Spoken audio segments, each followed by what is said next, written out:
네, 말씀 증거하겠습니다. 복음과 하나님 나라, 복음과 하나님 나라라는 제목으로 하나님 말씀 증거하도록 하겠습니다. 매일 성경의 순서에 따라 큐티를 하고 계신 분들이라면 오늘 우리가 마주하고 있는 본문이 지난 1월 29일 목요일 큐티 본문이라는 사실을 알고 계실 겁니다. 저희 공동체의 한 형제가 새해를 맞아서 마음을 새롭게 하고 큐티를 하기 시작했습니다.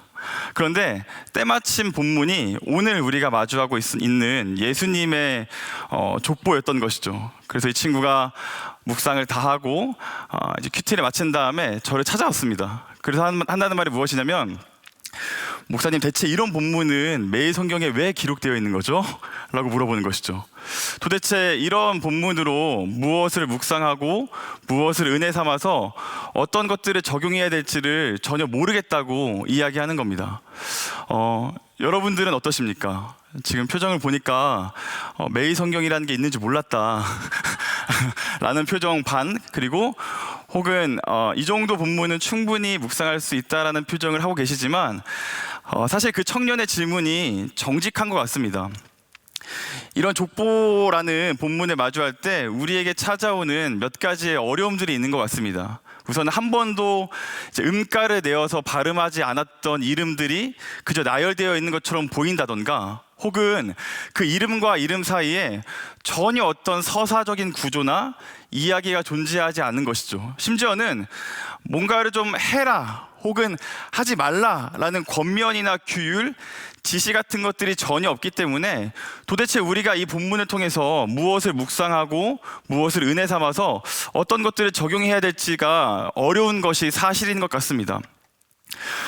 저도 그랬습니다. 그래서 저도 오늘 같은 본문을 보면 소위 말하는 영혼 없이 그냥 이 부분이 지나가기를 그냥 생각하지 않고 읽으면서 그 다음 부분을 기대하곤 했는데, 제가 오늘 본문에 나오는 예수님의 족보를 이해하는 데 있어서 큰 도움이 됐던 책 두 권이 있습니다. 한 권은 여러분 잘 아시는 팀 켈러 목사님이 쓰신 예수라는 책 중에 예수님의 어머니들이라는 이 파트가 있습니다. 그 설교가 오늘 본문에 굉장히 이해하는 데 도움을 주었고, 또 한 권은 이제 주석인데, 프레들릭 데일 브루너라는 신학자가 쓴 마태복음 주석에 있는 한 문장이 오늘 본문을 이해하는 데 굉장히 큰 도움이 됐을 뿐만 아니라 이 어떤 본문에 대한 생각의 전환을 가져다 주었습니다. 제가 띄워주시면 제가 읽어드리겠습니다. 마태는 재미없는 족보를 복음 전도로, 하나의 출생 이야기를 하나님의 사람들의 이름들을 수록한 사전으로 만든다. 사실 여기에 가족 사전으로 만든다라는 말이 적혀져 있습니다. 여러분, 뭐라고 기록하고 있습니까?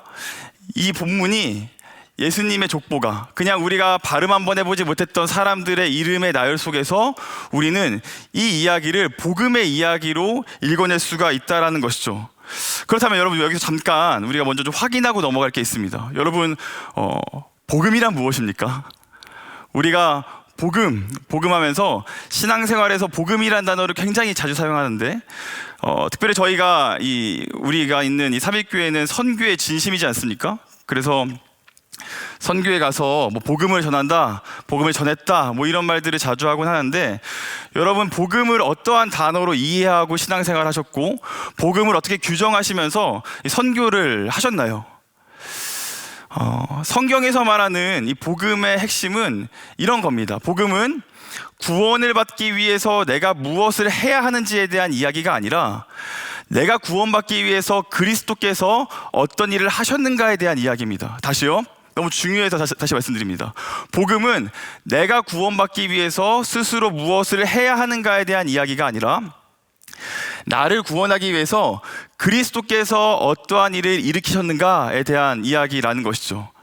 이렇게 본다면 여러분, 오늘 우리가 마주하고 있는 이 족보에는 그리스도께서 우리를 구원하시기 위해서 하셨던 사건들, 그리스도께서 우리를 구원하시기 위해서 일으킨 일들이 기록되어 있다는 것입니다. 그래서 저는 오늘 본문을 크게 두 가지로 나누어서 보려고 합니다. 첫 번째는 그리스도께서 우리의 구원을 위해서 어떤 일을 행하셨는가, 그 복음이 무엇인가에 대해서 나누고, 두 번째는 그 복음의 열매가 무엇인지에 대해서 나누려고 합니다. 소망하기는 오늘의 말씀을 통해서 이미 우리에게 주어진 그 복음을 더욱 풍성하게 누리고 기쁘게 누리며 더 나아가서는 그 복음의 열매들을 풍성하게 맺어나갈 수 있는 저와 여러분 되기를 주님의 이름으로 축원합니다. 먼저 우리가 오늘 이야기를 그 복음의 이야기로 이해하기 위해서 가장 먼저 해야 할 것은 오늘 본문이 족보라는 것을 이해해야 합니다. 족보.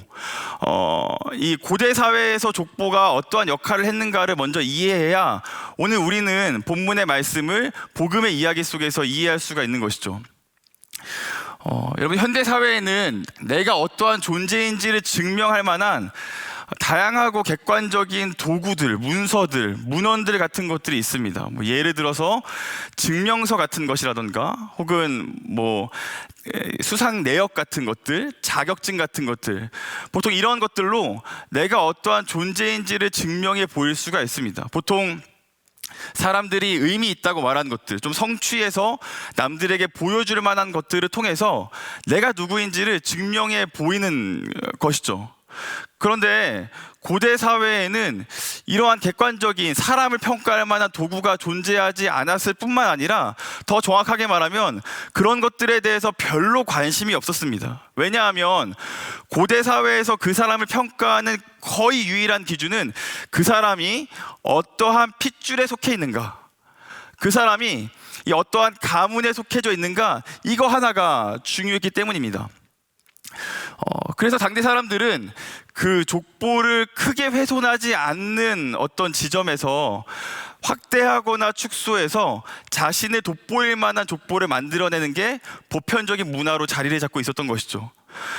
예를 들어서 그 족보를 타고 올라갔더니 역사에서 좀 주목할 만한 사건의 중심이 됐던 인물이 있다거나, 혹은 영향력이 있는 인물이 있다면 그 사람의 이름을, 그 사람이 일으켰던 사건들을 아주 이렇게 자세하게 서술을 해 나가는 것이죠. 근데 반대로 그 조상 중에서 뭔가 좀 부끄러운 이름, 뭔가 감추고 싶은 이름이 있다면 그 이름만 적고 넘어가거나, 혹은 아주 배제해버린 것을 통해서 이러한 방식으로 자신을 돋보일 만한 족보를 만들어가곤 했습니다. 여기에 그 대표적인 인물이 예수님 당시의 분봉왕이었던 헤롯이 있습니다. 여러분, 헤롯은 이렇게 족보를 보게 되면 절반은 유대 사람이었지만 절반은 에돔 사람, 그러니까는 이방인이었습니다. 정치적인 감각이 뛰어났던 헤롯은 자신의 족보의 절반이 이방인이라는 것이 드러나면 견고하게 자신의 입지를 쌓을 수 없다는 것을 알았기 때문에 의도를 가지고 족보의 절반이었던 에돔 사람들의 이름을 지워버립니다. 그래서 이를 통해서 정치적인 입지를 다지고 견고하게 자신의 위치를 세워 나갔던 것이죠.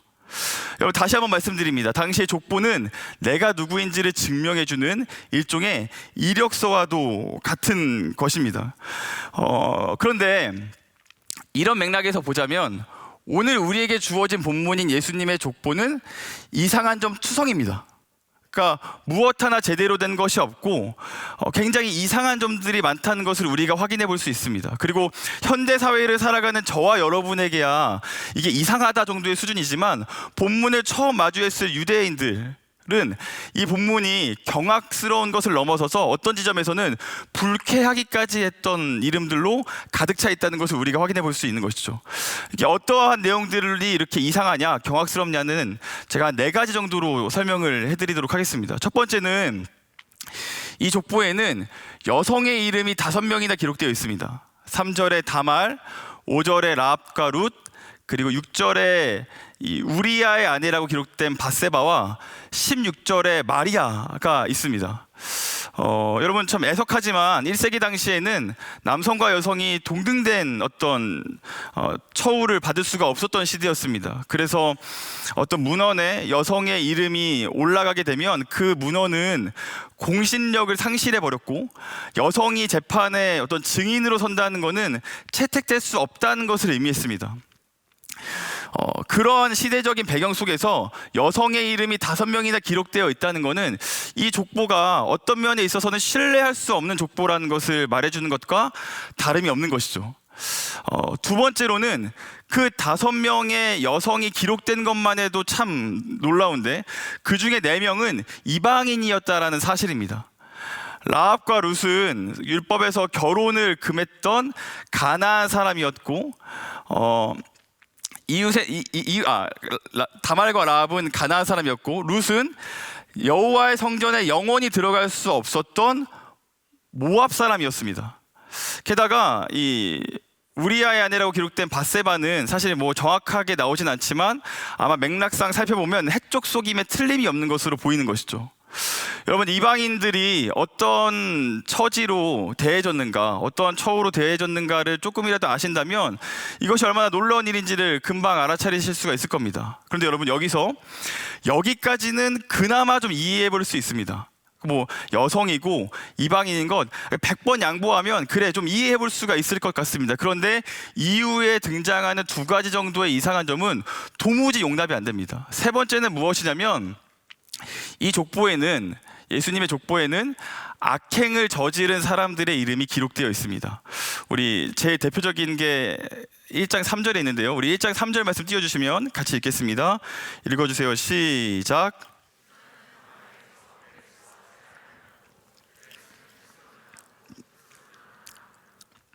자세히 보면 베레스는 헤스론을 낳고 헤스론은 람을 낳았다고만 기록하고 있습니다. 그렇죠?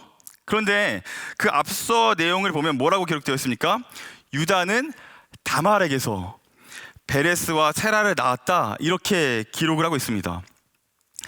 강조점이 어디에 있는지 보이시죠? 그저 이 어떤 객관적인 정보만 주고자 했다면 유다는 베레스와 세라를 낳았다라고만 해도 충분했을 텐데, 마태복음의 저자는 어떠한 일정한 의도를 가지고 다말에게서라는 표현을 빼놓지 않고 쓰고 있는 겁니다. 여기에 방점이 있다는 것이죠. 이게 어떤 의미일까요? 여러분, 다들 잘 아시겠지만 유다와 다말은 부부관계가 아니었습니다. 시아버지와 며느리의 관계였던 것이죠. 이 내용을 좀 살펴보면 자신을 부당하게 대했던 시아버지 유다에게 앙심을 품었던 다말이 기생으로 변장해서 아들을 낳아버리는 사건이 창세기 38장에 기록되어 있습니다. 그러니까 마태복음의 저자가 이것을 잊지 말라고 이야기하는 겁니다. 여기를 주목하십시오. 여기에 이렇게 끔찍한 사건, 끔찍한 악행이 있는데 이거 꼭 기억하고 넘어가야 합니다. 이렇게 마태복음의 저자가 이 지점을 굉장히 강조하고 있다는 사실을 다말에게서라는 표현을 통해서 우리가 확인해 볼 수 있습니다. 여기서 끝나지 않습니다. 5절에 나와 있는 라합은 창기였고 7절에 나와 있는 르호보암 같은 경우에는 우상 숭배를 하던 왕이었습니다. 그 뒤에 뭐 아비야, 요람, 아하스, 므낫세, 아몬 등 등장하는 왕마다 하나님 앞에서 끔찍한 범죄를 저지르지 않은 사람이 없습니다. 저마다 마음을 지키지 못하고 하나님 앞에서 하나님을 버리고 자기의 욕망을 따라서 자기의 욕심을 채우며 살아갔던 왕들의 이름들로만 기록되어 있는 것이죠. 여러분, 지금 예수님의 족보에 대해서 우리가 이야기하고 있는데 그냥 사람들의 면면만 보면 마치 불황단들만 모아둔 악인들의 사전인 것처럼 보입니다. 그런데 여러분, 족보가 주는 당혹스러움이 여기서 끝나지 않습니다. 마지막 4번째는 아무리 선한 행실을 갖고 있고 도덕적인 사람이라고 하더라도, 역사에서 뛰어나다고 평가받는 사람이라고 할지라도 그 사람의 선한 행실이나 치적을 서술하기보다는 그 사람의 치부를 적나라하게 기록하고 있다는 것을 우리가 족보를 통해서 확인해 볼 수가 있습니다. 우리 1장 6절인데요, 같이 읽겠습니다. 읽어주세요. 시작.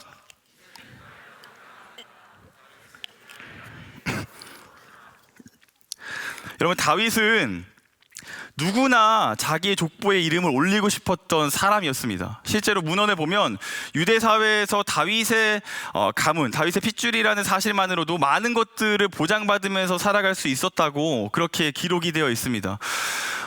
그러니까 다윗에 대해서 조금 더 자세하게 서술을 했었어야 합니다. 다윗이 얼마나 훌륭한 왕이었고 그가 얼마나 뛰어난 성품을 가졌으며 그가 얼마나 위대한 업적들을 이루었는가를 중심으로 족보가 기록되어 있어야 하는데 말씀에서 뭐라고 이야기합니까? 다윗은 우리아의 아내에게서 솔로몬을 낳았다. 여러분, 마태가 밧세바라는 이름을 모르지 않았을 겁니다. 밧세바라는 이름을 모르지 않았습니다. 그런데 우리아의 아내라고 기록하고 있는 이유는 마찬가지로 다윗이 얼마나 끔찍한 죄를 저질렀는가. 그가 겉보기에는 멀쩡해 보이고 많은 사람들의 선망의 대상 속에 있지만 사실 그 안에 얼마나 죄인의 모습으로 가득 차 있는가, 이거 잊지 말라고 지금 마태가 우리에게 강조하고 있다는 것이죠. 다윗은 간음했을 뿐만 아니라 우리아를 죽인 살인자입니다. 마태복음의 저자가 예수님의 족보에서 다윗을 이와 같이 묘사하고 있습니다. 사랑하는 여러분, 이 밤에 와서 지금 너 뭐 하는 소리냐? 왜 이렇게 악인들의 모습들을 하나하나 나열해 나가면서 지금 피곤해 죽겠는데 기도하러 왔는데 왜 이렇게 분위기를 애매하게 가져가느냐? 라는 표정으로 저를 바라보고 계신데, 여러분, 이런 족보를 우리가 어떻게 이해를 해야 할까요? 예수님이 이와 같은 족보의 끝자락에 등장한다라는 사실에 대해서, 이것이 우리가 믿는 예수님이라는 사실에 대해서 우리가 어떻게 이해해야 할까요? 사랑하는 여러분, 우리는 사실 이와 같은 사람들의 나열 속에서 복음이 사람을 어떻게 바라보고 있는지, 복음이 사람을 어떤 시선으로 바라보고 있는지를 먼저 확인해 볼 수 있습니다. 여러분, 복음은 사람을 향해서 당신은 사랑받을 만한 사람입니다. 당신은 괜찮은 사람입니다. 당신은 지금은 조금 더디더라도 가능성 있는 사람입니다 라고 시작하지 않습니다. 복음은 어떤 면에서 우리를 먼저 불쾌하게 합니다. 왜냐하면 복음은 명백하게 말합니다. 당신은 죄인입니다. 당신은 죄인입니다. 당신 스스로에게서는 가능성을 발견할 수가 없습니다 라고 이야기를 하는 것이죠. 성경은 악행을 저지른 다말이나 도덕적으로 추한 모습을 보였던 라합, 그리고 도덕적으로 선행을 이룬 것 같은 다윗을 동등한 선상에 놓고 말합니다. 모두가 다 자격과 조건을 갖추지 못했기 때문에 모든 사람이 하나님의 은혜가 없이는 하나님 앞에 설 수 없다고요. 모든 사람이 겉보기에는 누군가는 괜찮아 보이고 누군가는 보기에도 부정하지만 똑같다는 겁니다. 모든 사람이 하나님의 은혜가 없이는 스스로의 의로 하나님 앞에 설 수 있는 사람이 단 한 명도 없다. 족보가 먼저 우리에게 이렇게 이야기하면서 복음이 사람을 바라보는 시선에 대해서 우리에게 알려주고 있다는 겁니다. 근데 여러분, 복음은 동시에 당신은 죄인이라고 말하지만 또 이렇게 말합니다. 복음은 동시에 그럼에도 불구하고 사랑받을 수 있다라고 말합니다. 우리가 죄인이지만 그럼에도 불구하고 당신은 사랑받을 수 있고 당신은 사랑받고 있다, 이렇게 이야기하고 있는 것이죠. 왜 그렇습니까? 그리스도께서 이러한 죄인들의 한 가운데로 오셨기 때문입니다. 예수님께서 이들과 가족이 되었다고 선언하셨기 때문입니다. 예수님께서 이들 중에 하나가 되기를 자처하셨기 때문입니다. 그리스도께서 족보라는 방식을 통해서 이렇게 말씀하시는 겁니다. 내 가족은 이러한 사람들이다. 내가 이들 중에 하나가 되기를 원한다. 내가 이 파렴치한 사기꾼, 간음한 여자, 도덕적으로 문제가 있는 사람, 죄인들, 이 사람이 나의 가족이다. 복음이 우리에게 이렇게 이야기를 하고 있습니다. 사랑하는 성도 여러분, 우리는 이러한 사랑을 받고 있는 인생들입니다. 만약 여러분이 유다와 같더라도, 만약 여러분이 다말과 같더라도, 만약 여러분이 라합과 같더라도, 혹은 만약 여러분이 다윗과 같더라도 전혀 문제가 되지 않는다라고 이야기를 합니다. 성경은 누구나 다 그리스도의 가족이 될 수 있다, 이렇게 지금 이야기를 하고 있는 것이죠. 그래서 여러분, 복음은 우리에게 크게 두 가지를 보여주면서 두 가지의 반응을 요구합니다. 첫 번째는 우리는 우리가 스스로 생각하는 것보다 훨씬 더 죄인입니다. 훨씬 더 깊은 죄인입니다. 우리에게서 어떤 가능성이라고는 요만큼도 발견해낼 수가 없는 완벽하게 무능한 존재라는 겁니다. 구원에 있어서는 그 어떠한 공로와 열심을 더해서 그것을 조금도 이룰 수 없는 죄인이라고 복음은 먼저 우리에게 못 받고 시작합니다. 그러나 두 번째는 우리가 생각하는 것 이상으로 상상하는 것보다 훨씬 더 큰 사랑과 무한한 사랑을 받고 있다고 이야기를 합니다. 할렐루야. 우리가 죄인이지만 동시에 사랑받고 있다고 이야기를 합니다. 그래서 우리의 믿음의 선배들은 사랑받는 죄인, 구원받은 죄인이란 표현을 통해서 복음이 사람을 어떻게 바라보는지를 이야기하고 있는 것이죠. 그래서 사실상 오늘 본문이 말하는 내용을 우리에게 반추해 보면 이렇게 이야기한 것과 다름이 없습니다. 누구든지 나의 가족이 될 수 있다. 누구든지 나의 가족이 될 수 있다. 너는 더 이상 사랑받을 수 없을 뿐만 아니라 더 이상 사랑받을 필요가 없을 정도로 사랑받고 있다. 너가 무언가를 성취해서, 너가 뭔가 유의미한 일들을 해내서, 너가 뭔가 가능성이 있는 일들을 보였기 때문에 사랑하는 것이 아니라 그리스도의 그 언약적 사랑이 우리를 쫓아와서 사랑받는 죄인으로 거듭나게 했다는 것이죠. 여기까지 내용을 정리해보면 복음은 결국 우리를 어디로 이끌어갑니까? 그리스도의 가족이 되게 합니다. 그냥 사랑받았다, 혹은 은혜 받은 존재다, 조금 나아질 거다, 이렇게 이야기하지 않고 복음은 우리를 그리스도의 가족이라는 자리까지 이끌어가는 것이죠. 여러분, 이와 같은 복음을 우리에게 받아들일 때 우리의 일상과 생활 속에서 실제적으로 변하는 첫 번째 구체적인 변화가 있는데, 그것은 무엇이냐면 더 이상 우리가 성취한 것으로 우리의 존재의 의미를 확인하지 않을 수 있다는 겁니다. 우린 늘 그렇게 살아갑니다. 내가 뭔가 눈에 보이고 손에 잡히는, 남들이 봤을 때 조금 인정할 만한 것들을 차곡차곡 쌓아 올려야만 내 존재의 어떤 가치가 드러날 수 있다고 그렇게 생각하면서 살아갑니다. 많은 사람들이 칭찬할 수 있을 만한 것들을 이루려고 하고, 많은 사람들이 인정할 수 있을 만한 그 위치에 서려고 아등바등하면서 그렇게 살아가는 것이죠. 그래서 그거 하나 이루면 내가 뭐 좀 대단한 존재인 것처럼 여겨지고, 그거 하나 실패하면 뭔가 내 의미가 다 사라지는 것처럼 살아가게 되는데, 여러분, 복음을 받아들이는 순간 나에 대한 해석의 시선이 달라지기를 시작합니다.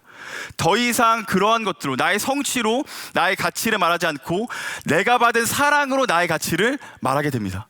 내가 어떠한 존재인지를 증명해 보일 때 내가 무엇인가를 해내는 사람으로서 나를 설명하지 않고 내가 어떠한 사랑을 받고 있는 존재인지로부터 나를 이해하고 바라보는 새로운 시선이 열리기 시작한다는 것이죠. 제가 이것을 한번 좀 경험한 적이 있습니다. 그게 어떤 경험인지는 물 한 잔 마시고 설명드리겠습니다.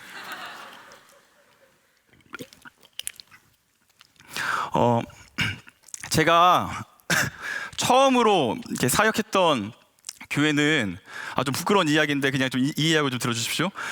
사역했던 교회는 굉장히 많은 신학생들이 이렇게 가고자 했던 교회였습니다. 그래서 제가 기대하지 않고 저에 대해서 소개서를 이렇게 써가지고 이력서를 써서 냈는데, 제 은혜로 제가 지금 와서 생각해보면 아마 실수가 어느 정도 개입되지 않았을까라는 생각을 할 수밖에 없을 정도로 은혜로 그 교회에서 사역할 수 있는 기회가 주어졌습니다. 그렇게 기회가 주어져서 교회를 갔더니, 교회가 워낙 크니까 저와 비슷한 나이대에 비슷한 신학대학원 학년의 전도사님들이 꽤나 많이 계시더라고요.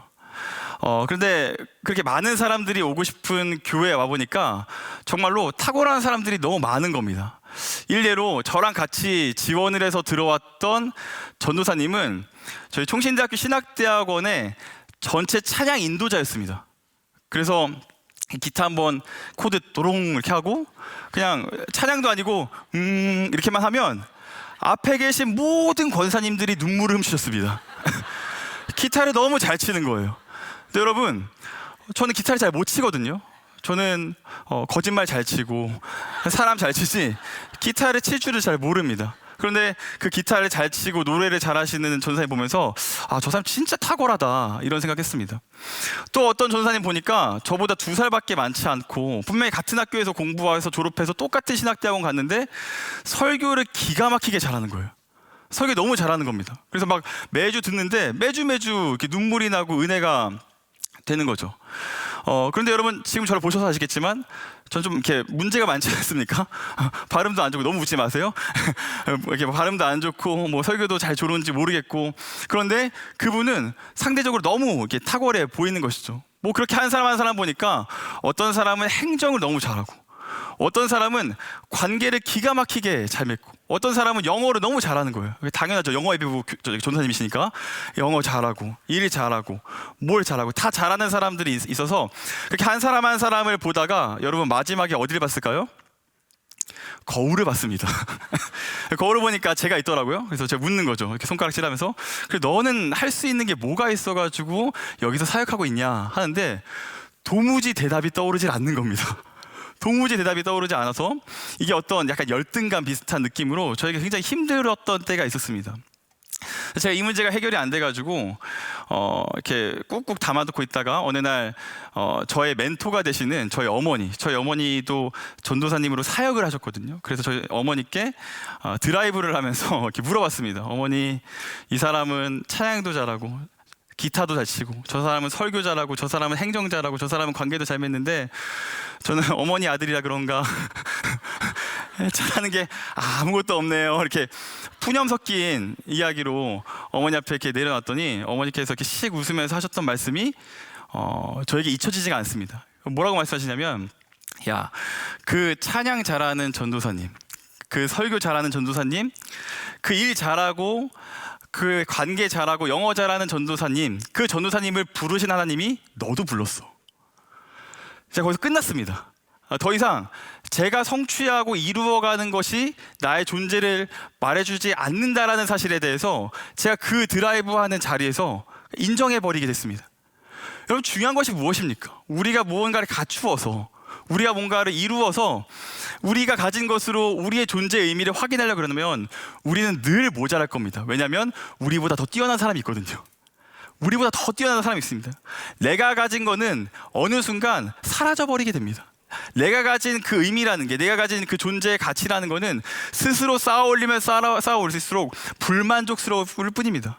근데 여러분, 우리를 바라보기 시작하면 불만족스러운데 우리에게 구원 되시고 우리에게 사랑 되시며 우리를 부르셔서 우리에게 가족 되신 그리스도를 바라보는 순간 우리가 어떠한 사랑을 받고 있는지, 우리가 얼마나 충분히 사랑받고 있는지, 우리가 굳이 이런 사랑을 받지 않아도 되는 존재임에도 불구하고 그리스도께서 우리를 얼마나 깊이 사랑하셨는지를 깨닫게 되는 순간 여러분, 우리의 자존감에 대한 해석이 완전히 달라지기 시작한다는 것이죠.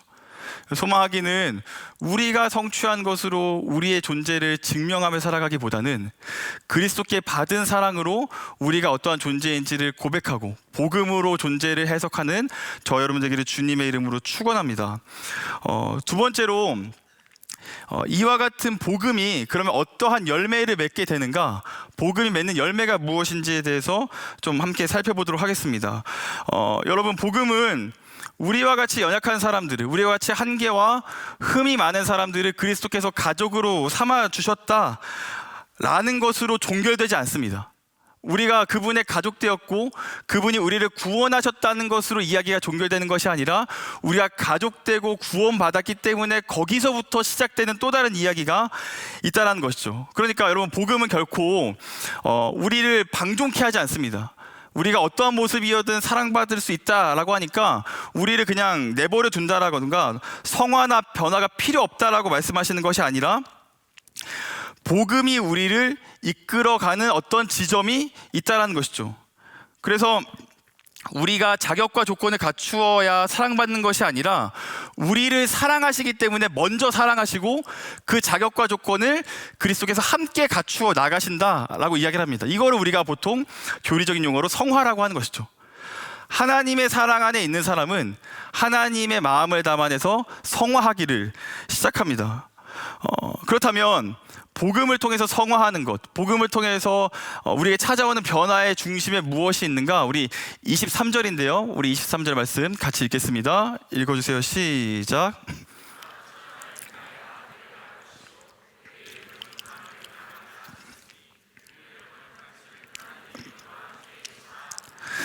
예수님께서 우리의 가족이 되시는 그 사건의 절정을 성경이 뭐라고 이야기하냐면 임마누엘이라고 이야기를 합니다. 히브리어에 익숙하지 않은 독자들을 위해서 친절하게 번역하는데 뭐라고 이야기하냐면, 이를 번역한 즉 하나님이 우리와 함께 계시다, 하나님이 우리와 함께 계시다 라는 것이죠. 여러분, 실제로 예수님은 마리아의 자궁에 계셨습니다. 신이 저 위에 있는 신이 사람의 몸 속에 계셨고 연약하고 모든 돌봄이 필요한 신생아의 모습으로 이 땅에 오셨습니다. 여러분, 이게 우리에게 무엇을 의미하냐면 그분이 우리 아픔을 아신다는 겁니다. 그분이 우리의 아픔을 관망해서 이해하는 수준으로 아시는 게 아니라 똑같은 일들을 인생에 겪게 되는 희노애락을 다 경험하셨고, 우리 주님께서 저 멀리서 관망자로 존재하지 않고 이 땅에 성육신 하심으로 그 인생의 희노애락을 끌어안고 공감하시면서 사셨다는 것을 의미하는 것이죠. 여러분, 복음이 우리를 그리스도의 가족으로 만든 다음에 이끌려고 하는 지점이 바로 이곳입니다. 임마누엘, 주님이 우리와 함께 하십니다. 주님이 우리와 함께 하십니다. 하나님께서 성육신을 통해서 하나님이 우리와 관계없는 존재가 아니라 피부에 맞닿는, 눈에 보이고 손에 잡히는 곳에 있는 우리와 함께하는 존재라는 것에 대해서 알려주셨습니다. 그러면 그 사랑을 받은 사람들은 무엇을 하며 살아가야겠습니까? 그리스도께서 우리를 자격과 조건에 근거하지 않고 사랑하시면서 끌어안으셨던 것처럼 우리도 누군가를 바라볼 때 자격과 조건에 근거하지 않고 받아들여 주는 것이죠. 받아들여 주는 겁니다. 여러분, 우리가 어떠한 사랑을 받고 있는지 명확하게 아는 사람은 그저 그 사랑과 은혜에 머물지 않고 그 사랑과 은혜의 방식대로 누군가를 대하기를 시작합니다. 여러분, 제 인생에 그 소울푸드가 저희 어머니께서 해준 된장찌개입니다. 근데 그 된장찌개의 맛을 낼 수 있는 유일한 한 사람이 있는데 누굴까요? 저희 아내입니다. 저희 아내인데 왜 맛을 낼 수 있을까요? 그 맛을 맛봤기 때문이죠. 맛을 맛보고 조금씩 따라해보고 이렇게 하다 보니까 이제 그 맛과 비슷한 어떤 맛을 낼 수가 있다라는 겁니다. 그리스도의 사랑을 경험한 사람은 가만히 있지 않습니다.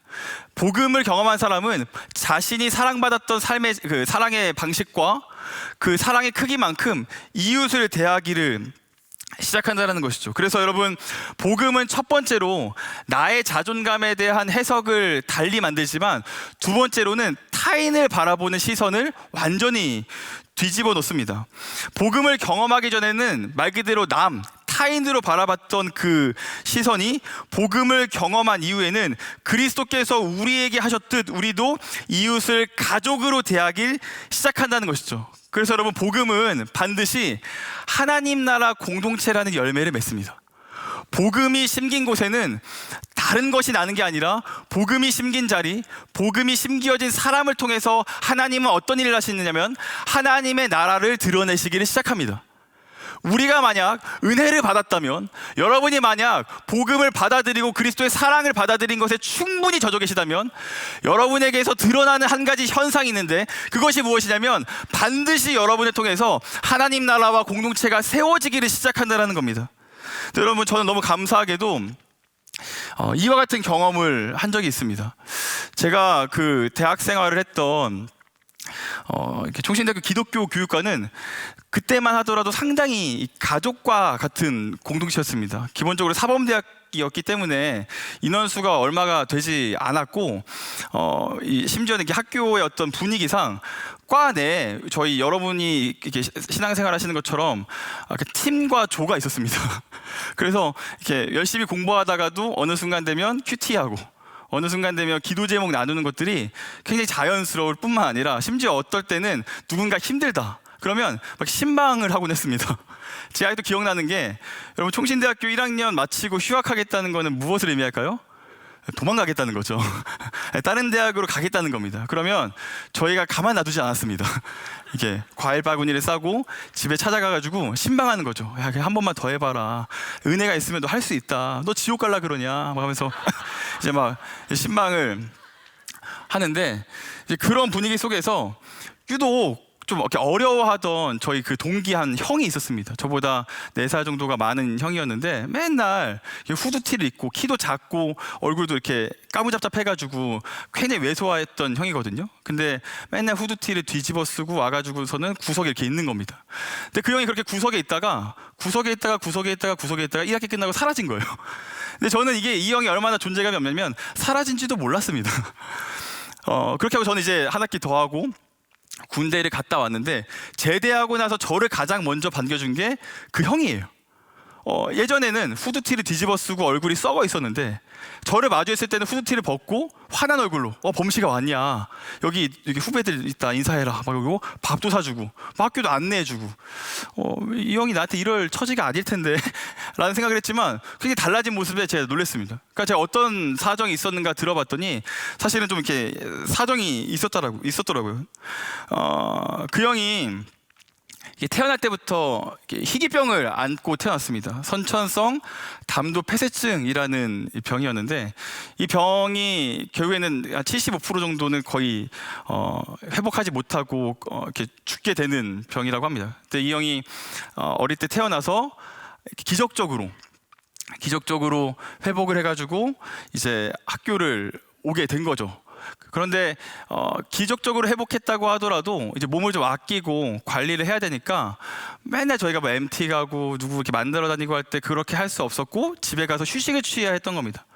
게다가 이 형 그 가정이 그렇게 부유하지 않았기 때문에 학교를 마치고 나서는 과외를 해야만 생활비를 벌어서 자기의 삶을 유지할 수가 있었던 것이죠. 근데 이런 거를 이제 몰랐는데 제가 아까 말씀드리지 않았습니까? 한 학기 끝나고 돌아오지 않으면 저희는 가만두지 않습니다. 신방을 갑니다. 신방을 가서 이 사실을 알아차린 거예요. 이 형이 몸이 아프고 가난하구나. 근데 여러분, 그러자 20살, 21살밖에 안 된 대학생들이 어떤 일을 하는지 아십니까? 열심히 아르바이트를 해서 벌었던 돈을 그 형의 등록금에 보태줍니다. 장학금을 받아서 자기도 그 장학금 없으면 어려울 게 분명한데 그 장학금을 그 형 생활비에 이렇게 던져주고, 그 형이 이제 워낙 소심하고 내향적이다 보니까 외로울 수 있으니 매일같이 찾아가서 이야기해주고, 그 어머니가 가게를 하셨는데 어머니 가게 가서 돕고, 뭐 이런 일들을 하니까 이 형이 변화되는 거예요. 공동체가 이런 거구나, 사랑받는다는 게 이런 거구나 라는 것을 경험하고 나자 이 형이 그렇게 마음이 회복돼서 복학하고 나서는 그 사랑을 받았던 배 이상으로 사랑하기를 시작합니다. 자기가 열심히 해서 장학금 받은 거 후배한테 주고, 기숙사를 들어갈 수 없어서 전전긍긍하던 후배를 자기 집에서 재우고 살게 하고, 뭐 이런 식의 이야기들, 어려워하는 사람 찾아가서 신방하고, 한 학기 끝나고 도망가려고 하는 애 잡아서 그러면 안 된다, 한 번 더 해보자, 이렇게 마음을 돌이키려고 노력을 많이 하고 이렇게 이제 살아갔던 것이죠. 그래서 제가 갔을 때는 거의 총신의 유재석이 되어 있었습니다. 그러니까 모든 사람들이 이 형의 이야기를 들으려고 하고 이 형의 선행에 막 박수치고 하는데 꼴 보기 싫더라고요. 근데 그렇게 이제 살아가다가 이 형이 어느 순간 또 학교에서 보이지 않기 시작한 겁니다. 그러니까 알고 봤더니 그 어렸을 때 아팠던 그 부위가 다시 아프게 된 겁니다. 근데 이게 아까도 말씀드렸던 것처럼 거의 희귀병이기 때문에 의사가 처음에 이랬대요. 지금은 한번 나서 나을 수 있지만 혹시라도 이게 성인이 돼서 안 좋아지면 그때는 손을 쓸 수가 없습니다. 이렇게 이야기를 했는데 손을 쓸 수 없는 그 상황이 된 거죠. 휴학을 했습니다. 그리고 입원을 했고 상황을 지켜보는데 그 과정에서 결국 우리가 무언가를 하지 않으면 안 되겠다라는 마음들이 불러일으켜지기를 시작했습니다. 그래서 제가 봤던 그 사랑의 현장들이 있는데요. 열심히 해서 장학금을 받았습니다. 근데 그 장학금이 없으면 생활할 수 없는 친구가 그 장학금을 병원비에 쓰라고 주는 거죠. 자기는 휴학을 합니다. 지방으로 내려가고 열심히 알바해서 벌어가지고 생활비로 써야 되는 걸 주고 본인은 버스 타지 않고 걸어 다니고 모금 운동을 하고 뭐 이런 일들이 하나둘 얘기할 수 없을 정도로 굉장히 많이 빈번하게 일어났습니다. 그리고 제가 가장 놀랐던 거는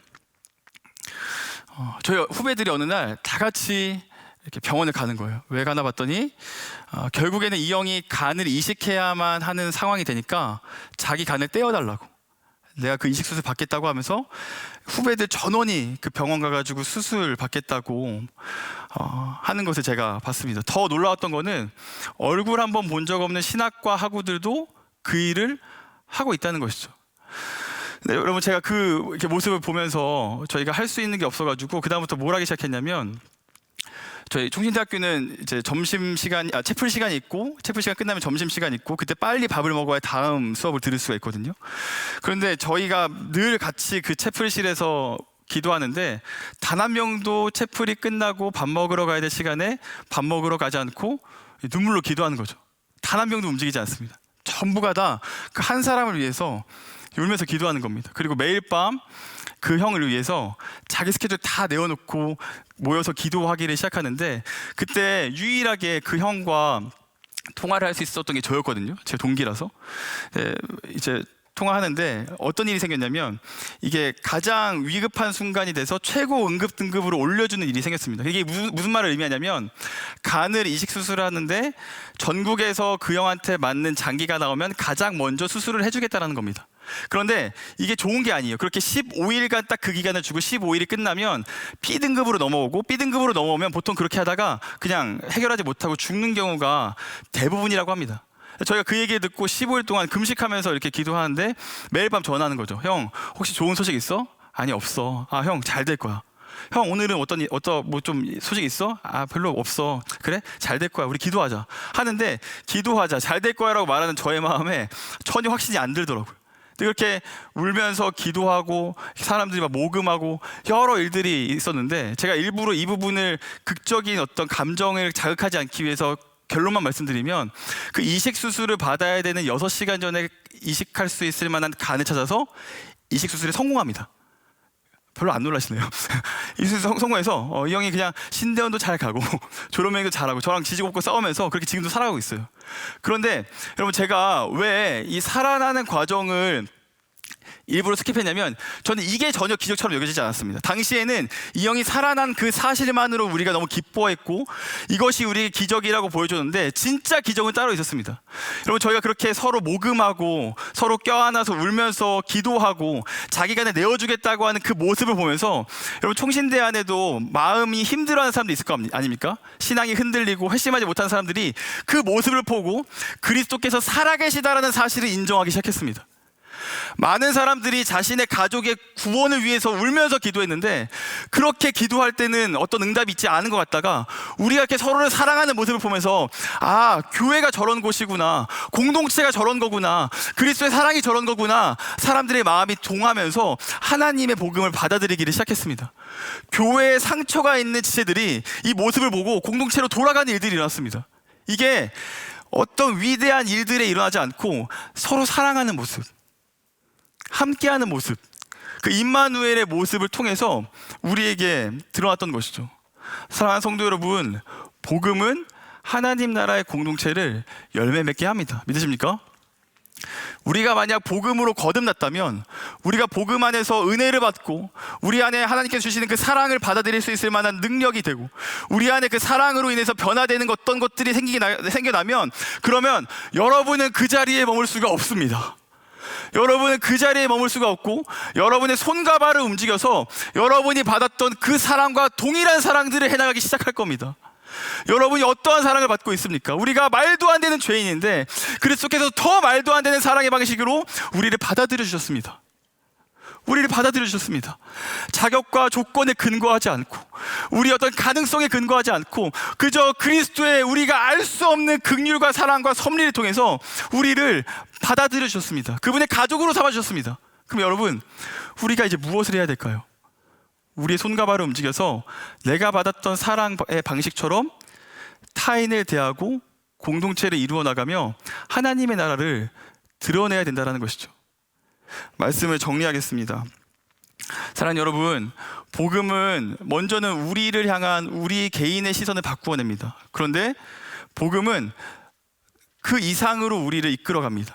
우리를 선교적인 존재로, 우리를 공동체적인 존재로, 우리를 교회를 세우고 하나님의 나라를 드러내는 존재로 우리를 끊임없이 이끌어 나가게 될 것입니다. 타인을 향한 시선을 바꾸고 우리에게 사랑이라는 새로운 삶의 방식을 허락하는 것이죠.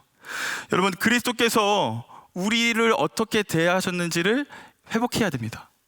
우리가 어떠한 사랑을 받고 있는지를 우리가 오늘 밤 회복해야 됩니다. 그런데 거기서 멈추면 안 되고 그 방식으로 여러분 주변에 있는 타인들을 바라보시면서 하나님 나라를 드러낼 수 있어야 됩니다.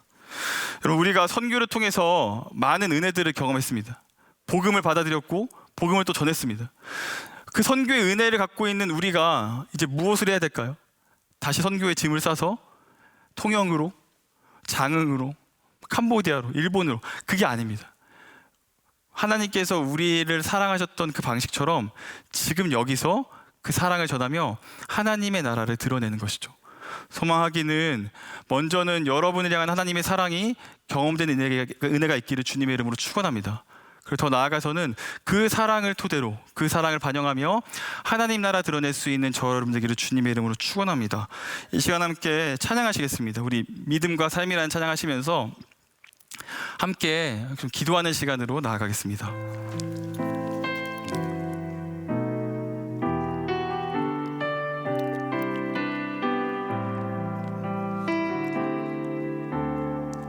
우리 고백합시다. 믿음과 삶을 살아내는 실력이, 믿음과 삶을 살아내는 실력이 너무나 다른 내 모습을 볼 때 이 모습도 주가 사랑하실까, 자신 없는 내 모습 그저 주님 앞에 있네. 나 같은 자도 사랑하여 주시고 한 번도 나를 떠나지 않으셨네. 아픔 속에 주를 작게 여긴 날 꾸짖지 않으시고 내 손 잡아주시네.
삶을 살아내는 실력이 너무나 다른 내 모습을 볼 때 이 모습도 주가 사랑하실까, 자신 없는 내 모습 그저 주님 앞에 있네. 나 같은 자도 사랑하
마음과 함께 기도했으면 좋겠습니다. 이 시간 말씀을 붙들고 기도합시다. 먼저는 우리가 그 복음 안에 어떠한 사랑을 받고 있는지를 회복하게 해달라고 기도했으면 좋겠습니다. 여러분, 혹시 여러분들이 가지고 나온 기도의 제목들이 스스로 충분하게 사랑받고 있지 못하다는 사실에 근거해서 나온 기도 제목들이지 않습니까? 우리가 무언가를 성취해야만, 우리가 뭔가 좀 이루고자 하는 것들에 대해서 눈에 보일 만한 가시적인 어떤 결과를 내야지만 우리가 사랑받을 수 있다라고 생각하면서 이 자리에 나오지 않으셨습니까? 우리 이 시간 하나님께 우리의 상한 심령을 그대로 가지고 나와서 하나님의 마음을 담아내기를 소망하며 기도했으면 좋겠습니다. 주님께서 나를 자격과 조건에 근거하지 않고 사랑하셨다고 하는데, 주님의 그 사랑이 경험될 수 있도록 나의 마음을 주장하여 주시옵소서. 다른 어떤 것에 나의 소망이 있지 않고 주님께서 나를 사랑하셨다는 그 사실만으로 내가 만족하며 살아갈 수 있도록, 내가 무언가를 해내서가 아니라 주님께서 나를 사랑하시기 때문에 나의 존재의 이유와 가치가 드러나는 삶을 살 수 있게 해달라고 우리 시간 주님의 이름 한번 찾고 기도하심으로 나아가시겠습니다.